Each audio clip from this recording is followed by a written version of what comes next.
Hey, this is a short video about how to use the IFC converter. Before we start, make sure you have set up the IFC converter according to the installation guide. Using the converter is very simple.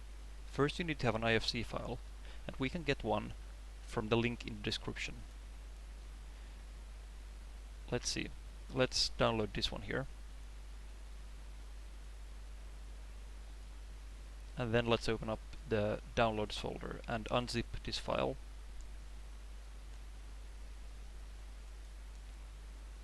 And now we simply need to drag the IFC file into the Unity editor.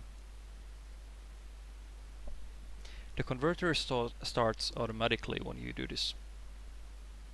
After the conversion is complete, you can find the prefab of the building in the assets folder. Let's place it in the Unity scene. As you can see, the prefab has the correct structure of the IFC file and the names and all the IFC properties. Here's an IFC wall, for example.